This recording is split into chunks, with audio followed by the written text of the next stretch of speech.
Cinco Continentes é o programa da Rádio Observador em que analisamos o que está a marcar a atualidade a nível global, dos conflitos ao jogo político, da geoestratégia às relações comerciais. É o espaço de análise do historiador e colunista do Observador, Bruno Cardoso Reis. Bruno, bom dia. Olá, bom dia. Tudo bem, Miguel? Hoje vamos falar muito de Donald Trump e será um pouco por tudo aquilo que referi anteriormente, conflito, jogo político, relações comerciais, geoestratégia, e isto passa também pelo plano de paz, ou pelo Conselho de Paz, muito recentemente criado por Donald Trump. É difícil dizer que alguém pode estar contra a paz, mas é possível estar contra este Conselho, isso já foi detalhado ao longo desta semana. Que conselho é este que pode efetivamente servir e se Trump está aqui a entrar ou não num conflito também com as Nações Unidas? De facto, é esse o receio de muitos países, ou seja, é evidente que ninguém à partida está contra a paz, até os maiores conquistadores preferem ocupar um território pacificamente do que pela guerra. É evidente que a generalidade dos europeus, que têm muito a perder, vivem numa das zonas mais prósperas e mais livres do mundo, também querem a paz. Certamente não foi por iniciativa da Europa ou da Ucrânia, ao contrário do que diz a propaganda russa, por exemplo, começou a guerra russa contra a Ucrânia. Mas realmente, no caso deste Conselho para a Paz, ele foi criado foi mandatado, digamos, por uma resolução das Nações Unidas especificamente para lidar com a questão de Gaza. E realmente estava toda a gente muito desesperada por haver algum tipo de paz em Gaza, com a ideia de que era melhor quase qualquer tipo de paz do que a continuação, de facto, daquele conflito, daquela situação terrível, quer para os reféns israelitas, quer para a população civil de Gaza. Agora, o que Trump fez pegou nisso realmente e transformou isto numa espécie de teatro da vaidade, num projeto pessoal. Portanto, quer dizer, para deixar aqui claro quais são alguns dos problemas deste Conselho para a Paz de Trump, tal como ele o definiu. Bem, é um conselho que é presidido por ele, mas presidido por ele a título pessoal e vitalício, ou seja, não é o Presidente dos Estados Unidos que presida a este Conselho, é Donald Trump que preside a este Conselho, enquanto assim o entender. Tem direito de veto, mais nenhum Estado tem, pode nomear ou afastar os países que quiser.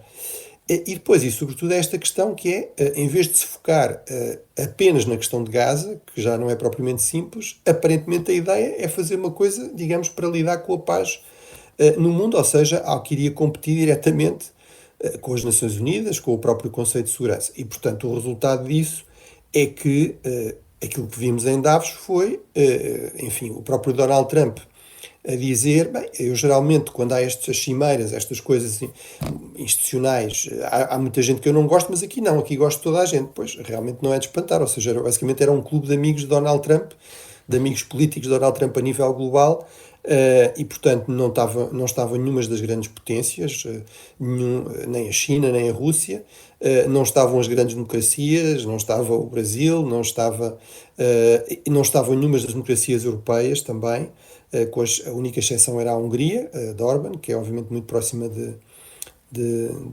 Trump, e portanto o que tínhamos era o presidente do Azerbaijão, que é um país que Trump nem consegue dizer, enfim, o nome exatamente, era o ministro dos Estrangeiros da Jordânia, o presidente do Cazaquistão, do Kosovo, o primeiro-ministro do Paquistão, o presidente do Paraguai, o presidente da Argentina, claro, Milei, o presidente do Uzbequistão, o primeiro-ministro da Mongólia, portanto, e tudo isto depois foi caracterizado por Donald Trump como sendo, digamos, os homens mais poderosos do mundo. Portanto, realmente temos todas as razões para pensar que este Conselho começa mal. Aquilo que os europeus, consistadamente, enfim, com estas exceções habituais, fizeram foi dizer, se for só sobre Gaza e se isso ficar clarificado, e se houver, no fundo, aqui garantias de que não vai haver uma competição desleal com as Nações Unidas, então podemos vir a ponderar fazer parte, mas acho que fizeram muito bem realmente em não saltar, digamos, para este barco,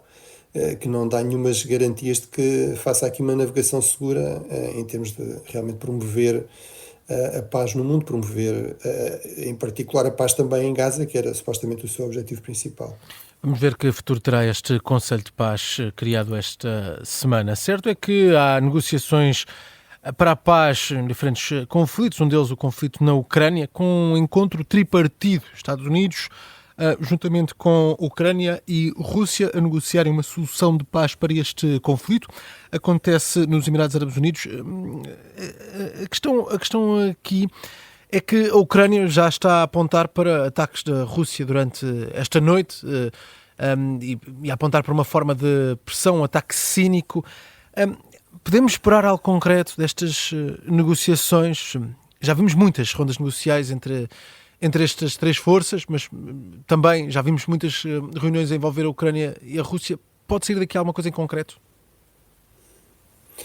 Bem, eu acho que claramente o que não saiu, o que não sai é nenhum tipo de cessar-fogo, mesmo temporário, para criar melhores condições para se negociar a paz. Foi algo que os europeus sempre defenderam, mas que os americanos não tiveram interesse em defender e que a Rússia nunca teve também nenhum interesse em aceitar e, portanto, isso mostra desde logo, é um mau sinal à partida, é o mais frequente quando se está a negociar uma paz entretanto, fazer-se um cessar-fogo, até para evitar que haja desenvolvimentos no terreno que compliquem isso. Portanto, esse é um ponto importante e realmente não só isso, mas a Rússia não mudou sequer, pelo contrário, as suas táticas de ataques indiscriminados contra a população civil, de tentar criar, no fundo, aqui condições absolutamente impossíveis para a vida das pessoas, para os civis, no contexto do inverno nesta região. Apesar de tudo, como tu dizias, houve muitas negociações, houve inclusive negociações, digamos, entre delegações ucranianas e russas com a mediação da Turquia, nos anos iniciais da guerra, que não levaram a nada. Há aqui alguma coisa diferente nestas negociações? Bem, o que há diferente é que realmente são as primeiras negociações trilaterais, ou seja, com o mediador, os Estados Unidos, e com as duas partes diretas, portanto, neste formato, ou seja, agora com os Estados Unidos, não com a Turquia, e sobretudo com delegações dos dois lados, com realmente pessoas que parecem ser próximas realmente dos decisores, e nomeadamente Putin. No caso das negociações na Turquia, basicamente Putin enviava uma figura de, digamos, terceira categoria no Estado russo, uma espécie de propagandista, e portanto eu fui sempre dizendo também, e tenho de tentar ser coerente na análise, mesmo que falhe ou não, mas eu fui sempre dizendo também que um dos sinais de que estas negociações estavam longe de estar, digamos, num ponto decisivo, era que nem sequer se conseguia fazer uma reunião em que estivessem as duas partes, os dois beligerantes, Sim, na mesma sim. sala a negociar. Portanto, parece que estamos aí. Isso, do meu ponto de vista, significa que estamos a entrar numa fase mais decisiva das negociações. Agora, não quer dizer de todo que eu esteja convencido, ou que esteja seguro, ou que acho que alguém pode estar seguro, que isso quer dizer que vai haver, se quisermos fumo branco, vai haver garantidamente aqui um acordo de cessar-fogo, porque me parece que há pontos-chave, de acordo com as informações que vamos tendo, que continuam, no fundo, a ser incompatíveis entre a posição da Ucrânia e a posição da Rússia. Uhum. Nós, na segunda parte, já vamos falar também muito da parte da Groenlândia, daquilo que aconteceu também, do discurso de Trump em Davos, daquilo que acontece agora ao território europeu e de como fica essa questão. Antes disso, falar também de um aspecto na Ásia, até porque já não há guerra nem ditadura, neste caso no Myanmar, a antiga Birmânia. Há eleições este domingo. Queria perceber contigo se isto é de facto um bom sinal e o que é que podemos esperar destas eleições no Myanmar. Bem, ou seja, podia-se pensar que já não havia realmente nem guerra nem ditadura no Myanmar, Birmânia. Myanmar é o nome que a ditadura militar deu ao país, a Sim. Birmânia é o nome que a maior parte dos birmaneses e a oposição continuam a dar ao país, e que é o nome tradicional em português, mas na Birmânia realmente estamos longe, lá está, de não ter guerra nem ter ditadura, e portanto a real questão é porque é que se vai fazer essas eleições e que credibilidade Uhum. é que merecem. A Birmânia é um campeão dos conflitos esquecidos, que nós falamos aqui muitas vezes, ou seja, destas guerras muito pouco visíveis, quisermos, às vezes quase invisíveis. É talvez o conflito armado mais longo, basicamente desde a independência, desde os anos 40, desde 1947, 48, que há guerra civil mais ou menos intensa, mais ou menos alargada, com muitos movimentos separatistas, Os militares têm dominado também, através de mão de ferro, ditadura, a vida do país, desde, enfim, de forma indireta desde a independência, de forma mais direta a partir de 1958, 1962, que é o primeiro governo militar, depois o primeiro golpe militar. Deram um novo golpe em 2021, que era suposto resolver todos estes problemas, só os agravou, só intensificou a guerra civil, só alargou a mais áreas. Agora, é verdade que nos últimos meses a China, em particular, tem imposto uma série de cessar-fogo, obrigou parte das forças da oposição, que estavam a ter grandes avanços, inclusive em cidades importantes na zona de fronteira, obrigou-os a recuar, a voltar a entregar esses territórios ao governo central. Portanto, a China parece estar aqui apostada em estabilizar a situação, em legitimar este governo militar, que agora, basicamente, nas eleições procura essa legitimação portanto, o que podemos dar como certo é que realmente as eleições vão ser ganhas pelos militares, se quisermos, pelo partido criado pelos militares, isso quer dizer, portanto, que não podemos garantir que haja realmente condições para uma paz, muito menos para uma paz justa no país. O fator aqui que parece estar a pesar, no sentido de dar alguma vantagem ao governo central e de impor alguns limites à guerra civil e a estas dificuldades crescentes, e inclusive falava-se da possibilidade de, no fundo, haver quase que um colapso do governo central. Isso realmente parece ter sido travado pela China.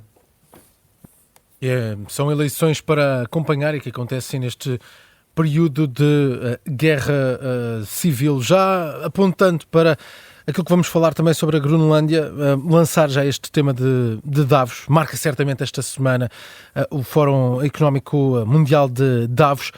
E fica também esta dúvida. Isto é um fórum que é sempre muito conhecido pelas discussões económicas, pela discussão económica. É óbvio que vai tendo sempre a presença de líderes importantes, líderes e discursos importantes, mas acabou por ficar muito pouco de economia, sendo que Trump foi a Davos, de certa forma, evitar um conflito e apontar para uma solução económica. Mas não parece que foi um fórum de Davos um pouco diferente do habitual?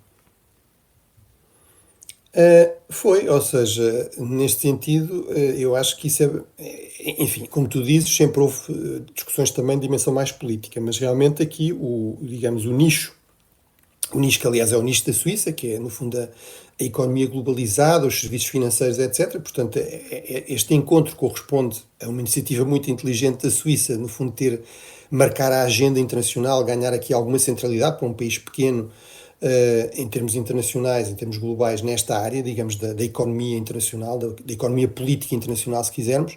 Agora, a grande questão é que a economia internacional está, e eu acho que isso é bastante revelador, este encontro foi revelador, isso está completamente dominado pela política.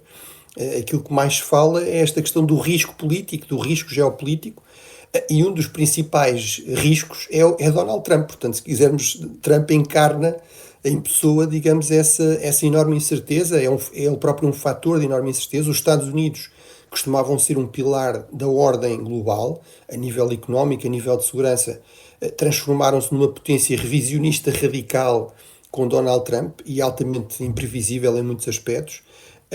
Portanto, realmente tínhamos estes mais de 60 chefes de Estado e de Governo, mais de 800 empresários, mas o grande discurso foi realmente o de Donald Trump e perceber se, e ao não haver escalada nesta questão da Groenlândia, como disseste, já iremos falar.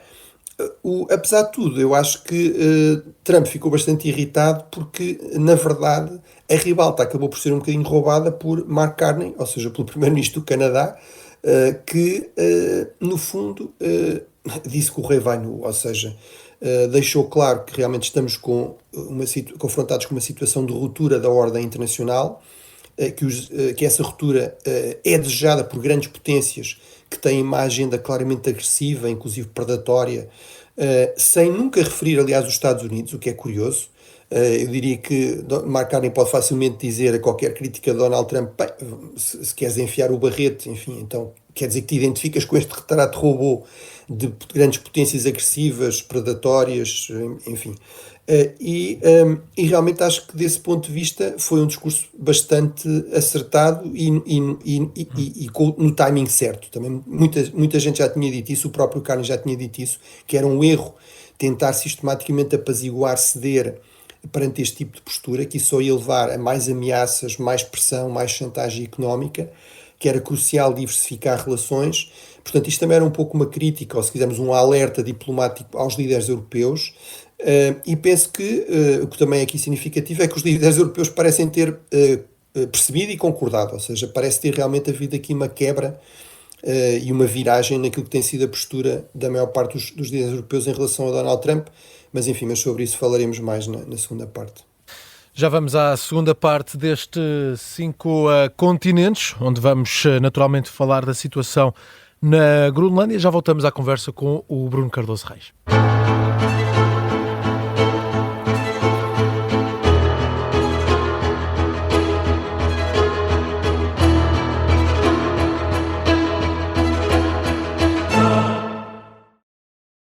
Claro que estas iniciações implicavam que houvesse uma relação sexual com ele, mas ele não me disse isso. Esta é a história de como dezenas de portuguesas se tornaram seguidoras de uma seita controlada por um guru manipulador. Recrutadas numa escola de yoga em Lisboa, muitas acabam em casas de massagens eróticas ou a serem filmadas em cenas de sexo e orgias. O que é que eu estava a fazer? O que é que eu estava ali a fazer? Os Segredos da Seita do Yoga. É uma série para ouvir em 6 episódios que faz parte dos Podcast Plus do Observador. É narrada por mim, Daniela Roy, com banda sonora original de Benjamin. As piores coisas que acontecem neste mundo começam com um segredo. As piores. Estreia na próxima terça-feira. Os Podcast Plus do Observador têm o apoio da Kia.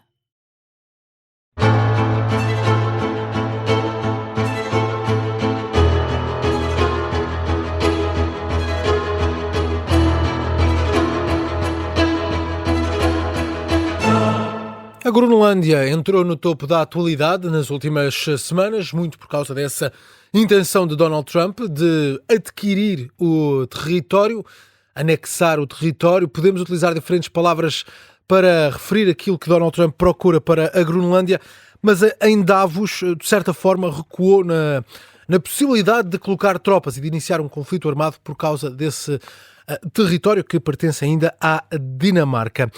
Bruno Cardoso Reis, nesta segunda parte dos 5 continentes vamos falar um pouco desta questão da Groenlândia. O que vimos esta semana no discurso de Donald Trump em Davos foi de facto um recuo face às intenções militares na Groenlândia. Foi pressionado a isso. Como é que se explica também? Porque parece que passámos de um possível conflito para uma possível compra. Bem, ele tinha falado sempre nessa questão da compra, não é? De que estava disposto a pagar.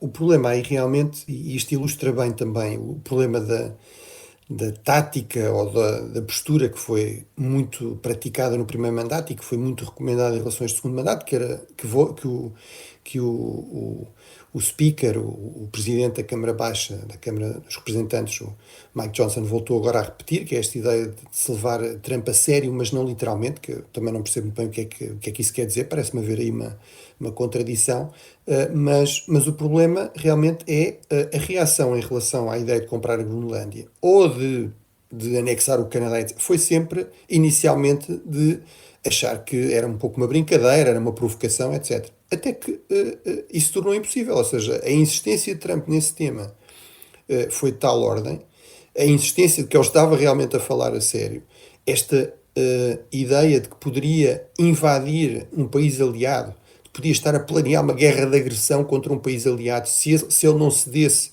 às suas, entre aspas, ofertas de compra, não é? Uma espécie de oferta mafiosa, que é uma oferta que não se pode recusar, quando a definição de uma oferta é que à partida pode ser recusada. Portanto, realmente aquilo que me parece evidente é que o que mudou certamente não foi esse tipo de táticas, digamos, de apaziguamento, de bajulação de Donald Trump. Não foi, eu vejo agora alguns relatos nesse sentido, não foi certamente Mark Rutte que resolveu o problema. Aliás, aquilo que saiu de um encontro entre Rutte e Trump é mais uma vez extremamente nebuloso e temos versões contraditórias sobre do que é que se trata. Sabemos que, lamentavelmente, a Dinamarca e a Groenlândia não estiveram presentes, portanto, desde logo isso é um problema muito sério. A Dinamarca e a Groenlândia continuam a insistir que, seja em bases, seja em que termos for, não vai haver cedência de soberania. Isso é uma linha vermelha em que eles não vão ceder e têm o apoio da maioria dos países europeus, com a habitual exceção de Orbán em relação a isso. Mas, portanto, o que aqui mudou certamente não foi esse método de bajulação, de cedência, de procurar um compromisso a qualquer preço com Donald Trump. O que mudou foi que a Dinamarca e a Groenlândia, com grande coragem, deixaram claro que havia aqui uma linha vermelha que não ia ser ultrapassada. Podem negociar muita coisa, mas isso não vão negociar. Não vão vender a Groenlândia, não vão vender pessoas que não querem ser vendidas aos Estados Unidos. A maioria dos países europeus tomou uma posição firme de apoio à Dinamarca, deixando claro que, inclusive, se fosse preciso regressar a uma guerra económica com os Estados Unidos, ia-se para uma guerra económica com os Estados Unidos. O que mudou foi que os mercados americanos entraram em queda, os custos da dívida subiram substancialmente, as taxas de juros vão aumentar e, portanto, aquela ala pragmática que ainda resta na administração Trump, que é a parte da economia, começou a chamar a atenção para isso. A ala política começou a chamar a atenção que estamos a meses das eleições intercalares de novembro. Os números de Trump, do Partido Republicano, são péssimos em termos da opinião pública, também falaremos disso. E, portanto, de facto havia aqui o risco de se criar uma crise completamente desnecessária, com custos enormes, porque realmente, finalmente, os europeus decidiram fazer frente a Donald Trump. Portanto, parece-me evidente que o que mudou foi isso. Foi que mostrou-se alguma firmeza, alguma força do lado europeu, e Donald Trump recuou nas ameaças de guerra comercial, recuou nas ameaças de invadir a Groenlândia, e, portanto, acho que isso mostra que realmente a forma de lidar com Donald Trump é com firmeza, é com força. Basta ver a forma como ele se refere geralmente aos aliados europeus, que ele, por regra, despreza como democracias fracas, etc., fáceis de pressionar, e a forma como se refere a ditadores como Putin, como Xi, ou até àquele monarca comunista da Coreia do Norte. De facto, há aqui também casos, situações um pouco caricatas de Donald Trump. Por vezes a falar da Groenlândia vai falando da Islândia. Há também, parece, algumas intenções norte-americanas, ou vai-se apontando a isso em relação à Islândia. Há ou não razões para a Islândia estar preocupada neste sentido e sobre estes aspectos? Bem, eu sei que a Islândia, desculpa, porque realmente às vezes esses erros acontecem, mas eu já vou à diferença com Donald Trump. E realmente acontece, inclusive aqui no programa, às vezes eu acho que estou a dizer China e estou a dizer Rússia ou coisas desse género. Portanto, isso acontece-nos a todos. Mas realmente, aqui foi, por um lado, um erro repetido, não é? Foi dito umas 3 vezes. Mas qual é que é o problema com Donald Trump e o que é que leva a que a Islândia esteja realmente preocupada? E eu sei que está preocupada porque um colega americano estava há uns dias a dizer, bem, veio uma delegação da Islândia à capital americana falar com o Congresso, falar com os think tanks, precisamente para tentar perceber até que ponto é que deviam estar preocupados ou não. E a razão para isso é porque basicamente a Islândia está nas mesmas circunstâncias ou piores do que a Groenlândia, porque a Islândia tornou-se independente da Dinamarca a seguir à Segunda Guerra Mundial, não tem um exército durante muito tempo, aliás era muito elogiado e até apresentado como um exemplo aqui na Europa de que se podia não ter um exército. Claro, não tem um exército porque a sua segurança é assegurada pelos Estados Unidos. É um país de apenas 300 mil habitantes, bastante rico, mas apenas 300 mil habitantes, e, portanto, não faz parte da União Europeia, e, portanto, está muito mais isolado, desprotegido, tem muito menos argumentos para contrariar qualquer tipo de pressão de Donald Trump do que propriamente a Groenlândia. Aparentemente, felizmente, não tem recursos minerais, pelo menos não na mesma escala que tem a Groenlândia, mas realmente há essa preocupação. E porquê é que é perigoso este erro de Donald Trump? É porque, e o que é que faz a diferença em relação aos erros que eu cometo? Bem, é que eu não sou presidente dos Estados Unidos, e, sobretudo, é que com Donald Trump não pode haver erros. Ou seja, Donald Trump nunca admite um erro. E pior, o culto político em que se transformou o Partido Republicano também não admite que Donald Trump possa estar errado. E, portanto, o risco aqui é que ele realmente tenha cometido um erro honesto. Pode ter sido que seja, digamos, um lapsus freudiano e, portanto, que ele estivesse também a pensar na Islândia e começou já a falar disso. Mas pode simplesmente ser, confundir uma ilha com gelo com outra ilha com gelo. Agora, o problema é que se começam a dizer você esteve errado, isso foi um erro, a resposta de Donald Trump pode muito bem ser não estive não, isso foi de propósito e, portanto, agora vamos falar da Islândia. E, portanto, esse é realmente o risco. E já agora, se começar a falar da Islândia, eu acho que começamos a aproximar perigosamente dos Açores, ou seja, lá está, o mesmo tipo de argumentos que são usados em relação à Groenlândia, sobretudo em relação à sua importância para a segurança dos Estados Unidos, também podem ser utilizadas em relação aos Açores. Portanto, acho que é prudente realmente começasse a pensar nesses termos. Não sei se aquela reação exagerada do governo português em relação àquele post satírico no X, em que supostamente o primeiro-ministro português oferecia aos Açores a Donald Trump, realmente não será um pouco uma reação nervosa, mas que reflete uma preocupação real do governo português, porque eventualmente isso até pode vir a dar ideias a Donald Trump. Como eu digo, acho que a reação foi excessiva, podia-se deixar claro, até com algum humor, que realmente aquilo não era verdade para os mais distraídos, porque há muita gente distraída na internet que publica como sendo verdade coisas que são evidentemente satíricas, mas acho que realmente, no fundo, todas estas ilhas do Atlântico podem potencialmente estar aqui transformar-se num alvo das ambições perigosas de Donald Trump. Mas há de facto aqui uma mudança de fundo relativamente a Trump na Europa. Os discursos têm ficado um pouco mais quentes. De facto, Davos atenuou um pouco a situação. Mas já tínhamos visto também, por exemplo, reações irritadas por Trump ter desvalorizado o contributo de tropas da NATO no Afeganistão. Vimos toda esta situação na Groenlândia. Como é que fica de facto esta relação entre Trump e a Europa, Trump e outros países da NATO? Não parece estar a ir para um bom caminho. Eu sou um grande defensor da aliança com os Estados Unidos e acho que há uma real convergência de interesses, infelizmente menos de valores, pelo menos com a atual administração, como eles aliás deixam bastante claro nos seus ataques constantes à Europa e aos supostos estado de decadência da civilização europeia, mas, e portanto eu acho que obviamente não se deve andar à procura de conflitos com os Estados Unidos.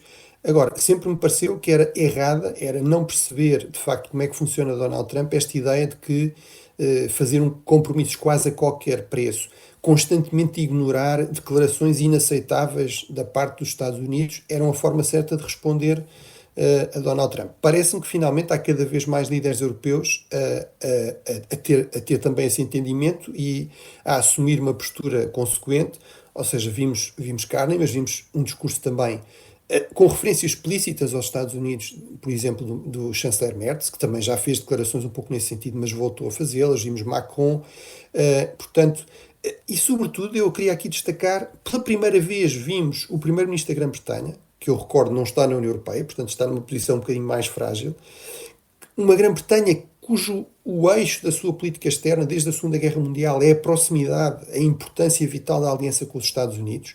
Isso ainda foi reforçado depois daquela crise do Suez de 1956. A lição disso para os americanos, para os britânicos foi: nunca podemos entrar num choque em termos de política externa com os Estados Unidos. Foi a conclusão oposta à dos franceses, que é: temos de criar aqui autonomia estratégica para poder entrar em choque quando é preciso.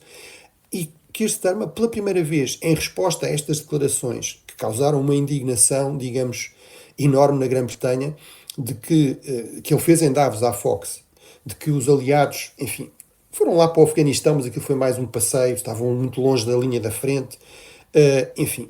Keir Starmer disse, e vou aqui citar, são declarações insultuosas e francamente chocantes ou inaceitáveis, a palavra em inglês é appalling, do presidente Trump.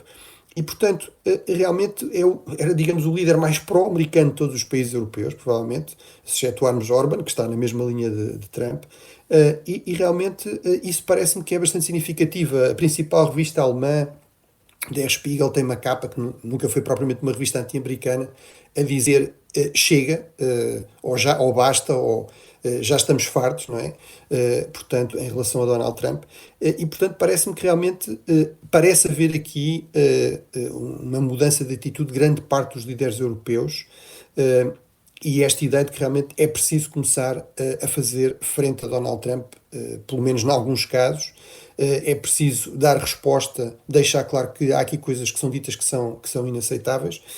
Agora, ao mesmo tempo, temos sempre esta questão, também surgiu em Davos pela boca de Zelensky, de forma pouco diplomática, se calhar, não estou certo que tenha sido a pessoa certa. Com algumas críticas à Europa, isso, não é? Mas críticas à Europa que são todas elas justificadas. Esta ideia de que a Europa adora falar do futuro, mas no presente faz muito pouco.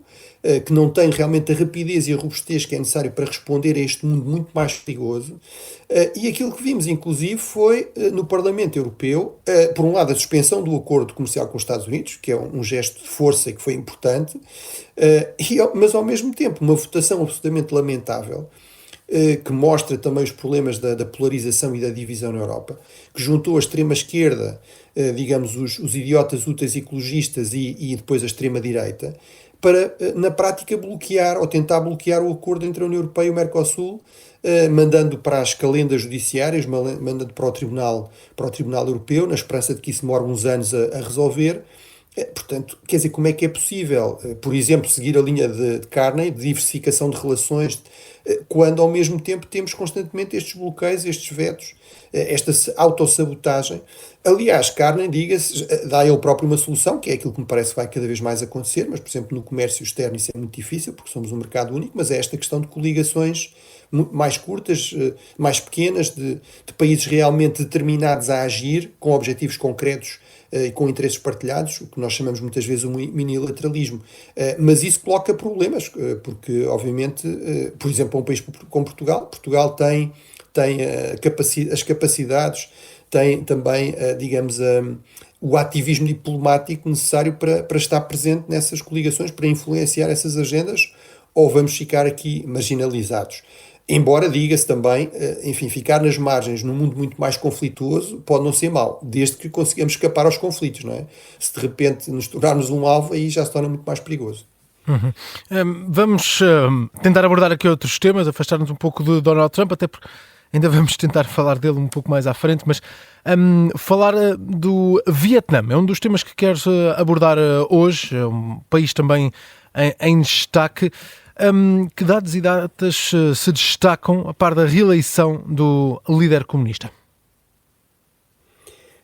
Exatamente. Bem, é um país bastante interessante, realmente. É um dos gigantes, digamos, da ASEAN. Enfim, geralmente está no top 3, 4, seja em termos também de economia. Enfim, aí está a partir no 5º lugar, tem primeiro a Indonésia, Singapura, Tailândia. Portanto, isto é aquele mercado regional, uma espécie de União Europeia do Sudeste Asiático, desta zona-chave da Indochina, que no fundo controla ou bloqueia o acesso entre a Índia e a China, entre o Pacífico e o Índico. Mas temos, por exemplo, em termos de economia, em primeiro lugar a Indonésia, de longe destacada, está sempre de longe em primeiro lugar a Indonésia, é o gigante da região, mas, por exemplo, o Vietnã, que estava tradicionalmente em 5º lugar, segundo algumas estimativas, este ano pode ter passado para 3º, pode ter ultrapassado as Filipinas e a Tailândia. Tem tido um crescimento excepcional, à volta de 8% do PIB. Em termos de território, também aparece-nos aqui em 4º lugar, portanto, à volta de 330 mil quilómetros quadrados, à volta de 3 mil quilómetros de costa, faz fronteira, obviamente, a norte com a China, depois a leste com o Laos e com o Camboja. Em termos de forças armadas, até por causa dessa proximidade perigosa com a China, é o país com mais tropas, com um exército maior nesta região do Sudeste Asiático, quase 500 mil soldados, depois umas reservas também significativas, portanto um exército muito capaz. O que é interessante aqui nesta eleição, e depois recuando um bocadinho? Bem, por um lado realmente o Vietnã é um daqueles regimes comunistas que sobreviveram graças a seguirem um modelo chinês de, no fundo, leninismo de mercado, portanto a adoção das reformas capitalistas a partir de 1986, mas o Vietnã não está a seguir e não quer seguir e não se quer aproximar demasiado da China. Não está a seguir um modelo chinês atual, uma espécie de neo-maoísmo, de voltar a concentrar todo o poder num líder vitalício, no presidente Xi. Realmente, no Vietnã, o que temos, e houve, aliás, a morte do presidente em 2024, portanto, este líder comunista To Lam, que foi agora reeleito, assumiu temporariamente a presidência e pôs-se a questão, será que vamos ter aqui uma espécie de modelo chinês também, de concentração dos poderes? E aquilo que aconteceu não foi isso, ou seja, há a ideia, que até foi formalizada, de liderança coletiva dos chamados 5 pilares. Portanto, o Vietnã tem um líder comunista, que é a figura mais importante, mas depois, porque no fundo é o partido que manda no Estado, mas depois tem um presidente, com poderes mais simbólicos, depois tem um primeiro-ministro e depois tem até, digamos, um vice-líder do partido, Portanto, há realmente aqui a ideia de manter uma liderança coletiva e não concentrar poder na mesma figura. E isto corresponde também, do meu ponto de vista, a este equilíbrio que é central na história do Vietnã. O Vietnã está muito próximo da China, inclusive em termos culturais, mas quis se libertar da China. Ou seja, durante 1000 anos, mais ou menos desde o início do Império Chinês até à volta do ano 1938, o Vietnã do Norte, a parte norte do Vietnã, foi realmente uma província chinesa. Depois, a partir daí, a grande prioridade da política externa vietnamita, portanto, nos últimos 1000 anos, foi realmente manter essa independência em relação à China, enfrentando várias guerras, invasões, por exemplo, do Império Mongol da China, invasões dos Ming. A última invasão é em 1979, portanto nós, em termos da história mais contemporânea do Vietnã, pensamos sempre muito na Guerra do Vietnã. Na verdade, houve não uma, mas duas, mas três. Ou seja, a Guerra da Independência em relação à França. Esta zona do Vietnã foi ocupada gradualmente pela França a partir da década de 60 do século XIX, tornou-se uma colónia francesa a partir de 1885, mas depois, em 1945, começa uma guerra, 46, se quisermos ser mais rigorosos, começa uma guerra de independência. Os Viet Minh, Ho Chi Minh, são o líder dessa luta independentista. Em 1954, a grande derrota francesa de Dien Bien Phu, que vai ter, aliás, um enorme impacto global, vai influenciar muito, por exemplo, a luta pela independência nas colónias portuguesas. Temos muitos líderes independentistas que dizem que esse foi o grande modelo.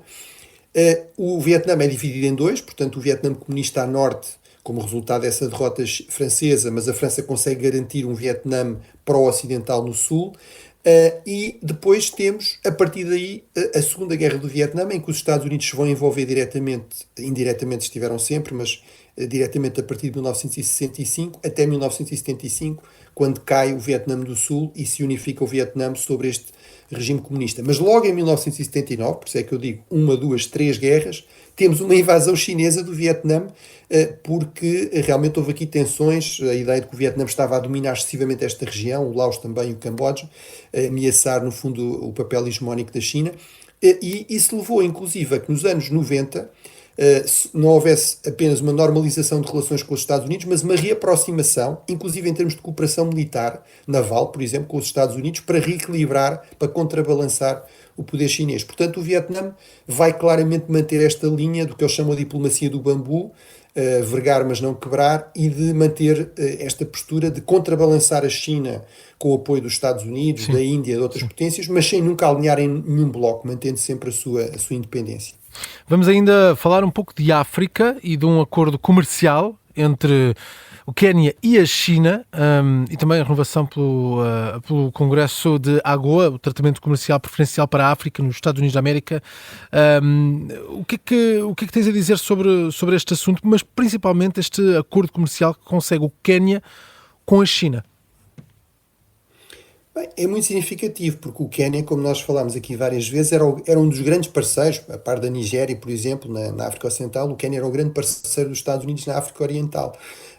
À custa disso, por exemplo, o Quénia enviou polícias para o Haiti, que é um país nas Caraíbas, portanto muito mais próximo dos Estados Unidos, embora seja a primeira república negra, se quisermos.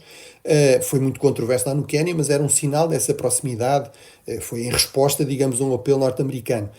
Isso também se traduzia, de facto, em relações económicas preferenciais. Mas com toda esta incerteza criada por Donald Trump, realmente a China vê aqui uma oportunidade e está claramente a aproveitá-la, e a generalidade dos aliados, dos parceiros dos Estados Unidos, na Europa, no Canadá, mas também em África, o que pensam é, bem, temos de diversificar relações, quer dizer, se os Estados Unidos não querem fazer assim tanto negócio connosco, temos de diversificar relações. Não por acaso o Ministro dos Negócios Estrangeiros da China começou o ano a fazer um périplo de países africanos. Portanto, é bastante importante.